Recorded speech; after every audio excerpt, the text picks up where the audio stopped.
Halo rekan-rekan semua, perkenalkan saya Faizul Abdul Mustafa, seorang mahasiswa Magister Kebijakan Publik dan Governance Universitas Indonesia. Pada kesempatan kali ini saya akan sedikit berbagi pengetahuan terkait dengan pembangunan dan transfer kebijakan, khususnya transfer kebijakan yang diadopsi di Indonesia. Teman-teman perlu membayangkan dunia tempat setiap anak bisa tertawa tanpa takut, bermain tanpa rasa cemas, dan bermimpi tinggi setinggi langit tanpa batas. Tapi, apakah kota kita sudah seperti itu? Janji global untuk anak-anak di berbagai belahan dunia.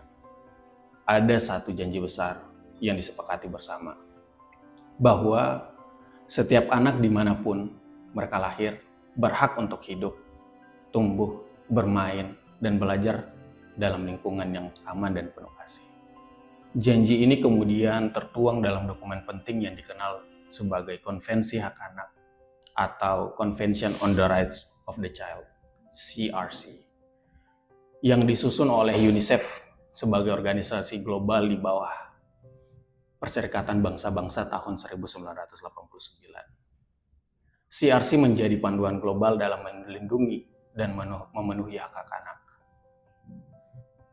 Indonesia tidak ikut juga menyatakan komitmennya lewat keputusan Presiden nomor 36 tahun 1990. CRC resmi diratifikasi sejak tahun 2009. Indonesia mulai menerjemahkan janji ini ke dalam program yang konkret kebijakan nasional melalui program Kota Layak Anak.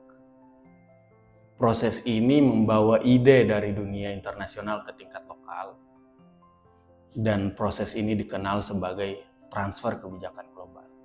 Artinya, kebijakan global seperti CRC diadaptasi ke dalam konteks nasional dan kemudian ke tingkat kota dan ke tingkat daerah. Akan tetapi, sejalan dengan apa yang disampaikan oleh menurut para ahli seperti Dalowitz dan Mars, bahwa transfer kebijakan bukan soal menyalin kebijakan dari luar. Ini bukan perihal copy-paste. Ini butuh penyesuaian, pemahaman atas kondisi lokal, dan tentu saja kesiapan institusi. Sekarang program Layak Anak telah disandang oleh ratusan kota sebagai label Kota Layak Anak. Tapi kemudian muncul sebuah pertanyaan penting. Apakah label itu mencerminkan realitas di lapangan?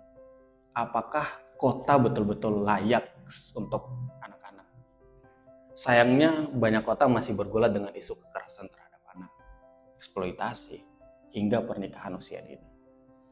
Jadi, meski kebijakan sudah ditransfer, akan tetapi pertanyaannya, apakah ia sudah benar-benar berjalan secara efektif, baik di tingkat nasional maupun di tingkat lokal? Mari kita lihat contoh konkretnya di Kota Kendari. Sejak tahun 2019, kota ini sudah punya peraturan wali kota tentang Kota Layak Anak, yang dimana mengatur terkait dengan rancangan aksi dan juga satgas yang dibentuk. Tapi mirisnya dalam 5 bulan terakhir masih tercatat 20 kasus kekerasan terhadap anak. Dan apa yang salah? Menurut Evans dan Davis pada tahun 1999, keberhasilan transfer kebijakan sangat bergantung pada dua hal. Yang pertama adalah kapasitas lokal, yang kedua adalah struktur pendukung. Dan di Kendari, tantangannya cukup nyata.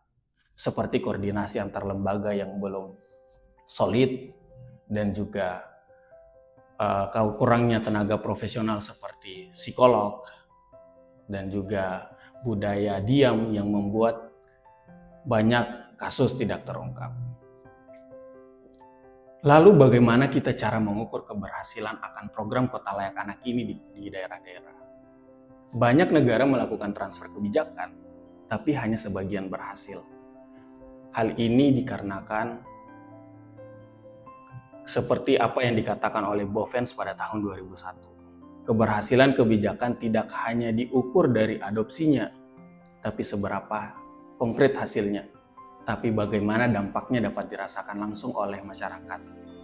Label kota layak anak hanya berarti jika anak-anak di kota tersebut benar-benar merasa aman, dilindungi, diproteksi, dan juga dihargai. Oleh karenanya, dari janji ke aksi nyata kota layak anak adalah janji besar, janji dunia yang diterjemahkan kemudian dalam bahasa kebijakan di Indonesia dalam bentuk kota layak anak. Tapi untuk mewujudkannya, kita butuh aksi kolektif bersama untuk menyukseskan kegiatan ini, kebijakan ini. Karena kita ketahui bersama, anak adalah penerus bangsa yang kemudian menjadi tonggak penerus kemajuan bangsa Indonesia. Oleh karenanya, besar harapan kebijakan ini dapat dikontekstualisasikan sesuai dengan realitas lokal, lembaga yang siap bekerja dan bersiap bersinergi, dan juga masyarakat yang turut ikut terlibat aktif dalam melindungi anak. Transfer kebijakan memang penting, tapi itu langkah awal karena masa depan anak kita ditentukan oleh komitmen kolektif kita. Sekian dari kami, sampai jumpa di video berikutnya. Salam kebijakan.